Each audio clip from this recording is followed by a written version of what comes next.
So, as an ethicist, I love gray areas because there's a lot of room to explore possibilities. And so, in ethics, this is great. And it's often really useful for spending a lot of time thinking and sometimes thinking about thinking. And critical reflection is a really vital part of engaging with theoretical knowledge.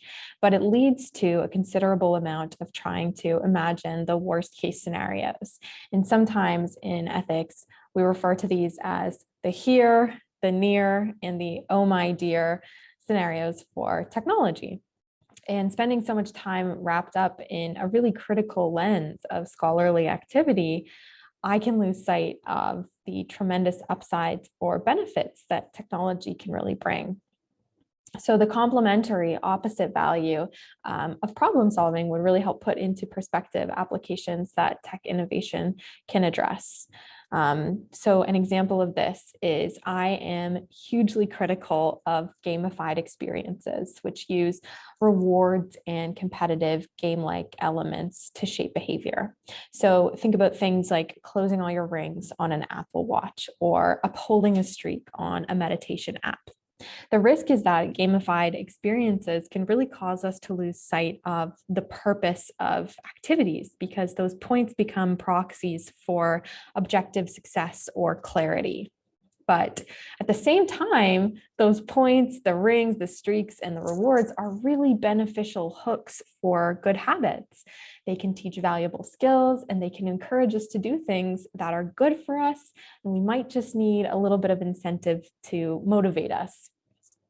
So in other words, gamified systems can solve problems in parallel to creating new opportunities for critical reflection.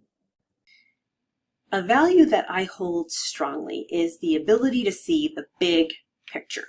Visionary thinking is compelling to me because it reminds us of the bigger context that we're working in and the bigger context that we want to work in. Visionary thinking taps into values that help give our work purpose and meaning. But too much big picture thinking can keep you chasing after ideals. So the big picture still needs to be grounded in concrete realities and constraints. There's a constant balance that's needed between idealism and pragmatism, which I think can be summed up in that saying, be the change that you want to see in the world.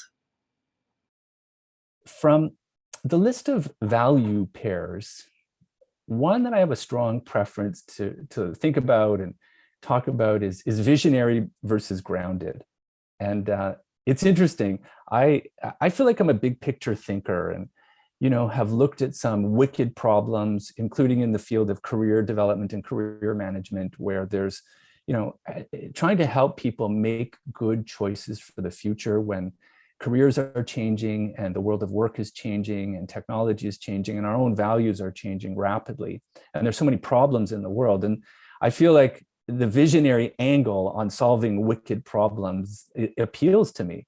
But sometimes in that visionary perspective, it's hard to be grounded and to be practical and to think about the unintended consequences of the tools that you create and how important it is to have a good team and a diverse team with different perspectives. Some people are great with the grounded perspectives and attention to detail, and others are great at the visionary aspect. And I think finding the right team, especially when it comes to creating technology, so that you have multiple perspectives and you don't, as a leader, try and find a bunch of people like yourself, because that's dangerous, and instead find that team that gives voice to all of the different perspectives and that brings into focus some of these value tensions, like the one between visionary and grounded.